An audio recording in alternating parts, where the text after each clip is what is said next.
And welcome to Legal Matters, an informational and news call-in show devoted to legal topics of interest to you, the State Line viewer.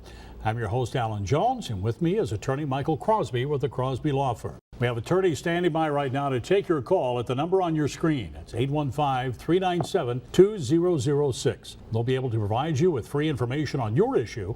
The call is confidential, so pick up the phone now and call the Crosby Law Firm throughout the next hour. Again, that phone number is 815-397-2006. Now, our opening statement in our first segment, we'll be offering a guide to defending juveniles and adults regarding criminal and traffic matters. And in the second segment, we'll also continue our popular You Want to Know question and answer session devoted to questions posed by you, the viewer, by way of telephone calls and social media.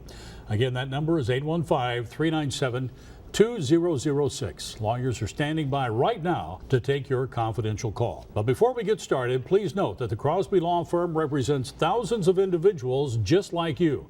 Just as local hospitals handle a multitude of health care issues, the Crosby Law Firm can help you with a multitude of legal care matters as well. So please pick up the phone, call 815-397-2006. The Crosby Law Firm has a Center for Divorce and Family Law, an injury department which includes but not limited to auto and motorcycle accidents, as well as slip and falls, medical malpractice, workers' compensation, and Social Security disability matters. There's also a Bankruptcy Institute, an office for DUI, traffic and criminal defense, an advanced care plan and probate center, and a division for real estate, business matters, and much more. So again, feel free to call and discuss any of these practice areas with the attorneys standing by. That number, 815-397-2006. Lawyers are standing by now to take your call, which is free and confidential. I'd like to welcome Michael to the show. Appreciate it, Alan. Thanks for having me. I know there's been some changes in scheduling concerning legal matters. Why don't you talk about that for a second? Sure. In recognition of Monday Night Football, the evening edition of Legal Matters, for all of you viewers out there, will take place here in WIFR shortly before Monday Night Football. It's on 6:30 every other Monday night. And again, we run it 9:30 a.m. on Tuesday morning, every other Tuesday morning. So here we are. Fall season's upon us, football's upon us, and so the producers of the show thought it would be a good idea to air it on Monday evenings every other week. So we look forward to that. Fantastic. We're into our fourth season now, Alan, and that's a pretty good thing too. The viewers have been very positive through the show. We think it's made a valuable contribution here in our community. All right. Thank you for that. Now we'll start in terms of the juvenile system. We know that children get in trouble. I mean, that's an accepted fact. Many times the trouble is very serious, and you have parents and children alike who are dealing with the juvenile justice system. Take a moment and talk about that, the juvenile justice system in our area. Sure.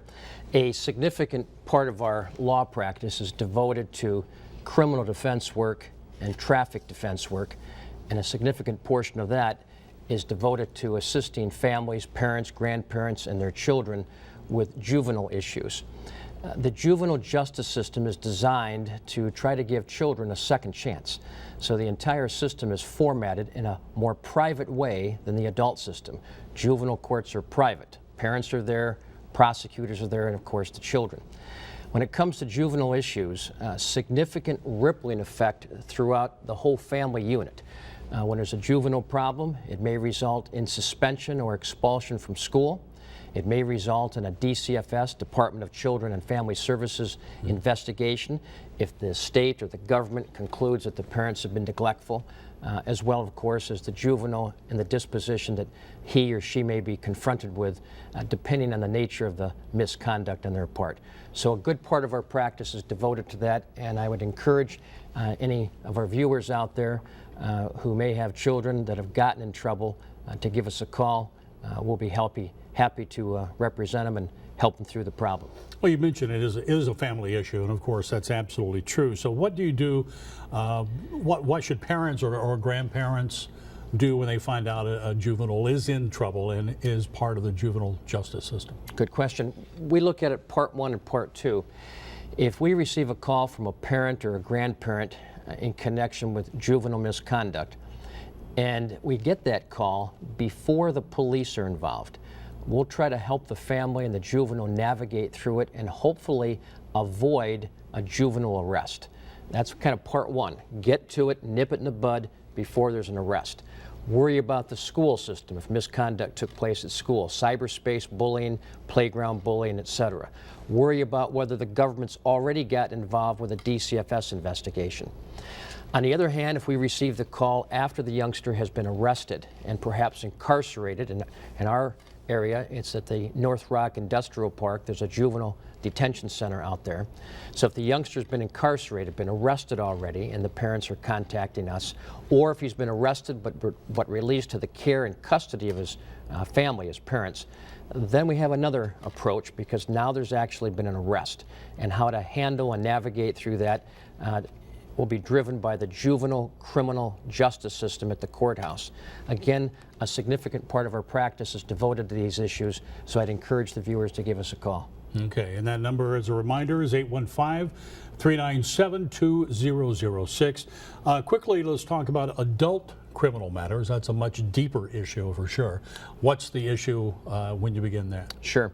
One of the most significant differences with the juvenile, it's not public. It's in a private courtroom. With the adult, it's public and it's out there. And just as with the juvenile, with the adults, best if you're under investigation to contact us before you've been arrested so we can assist you, represent you prior to an arrest.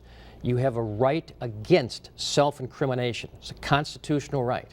So many crimes, the convictions for those crimes result from confessions. So if we're able to assist the alleged criminal person before they're arrested, sometimes we can nip it in the bud and avoid even being arrested.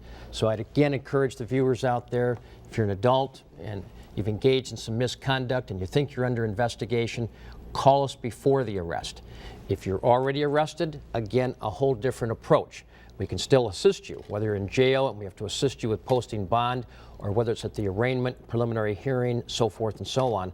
So always think in terms of pre-arrest criminal investigation or post-arrest after you've already been arrested. A significant portion of our practices are devoted to these issues, along with traffic, DUI matters, and we have a whole department devoted to it. And it's important that people understand constitutional protections here. So if you have questions, take action early. Absolutely. That's the one thing to remember. That's what I want to impress upon our viewers today. More than anything else, take action early. All right. Thank you, Michael. Again, that number to call, 815-397-2006. Stay tuned for our rapid fire You Want to Know question and answer segment coming right up after the break.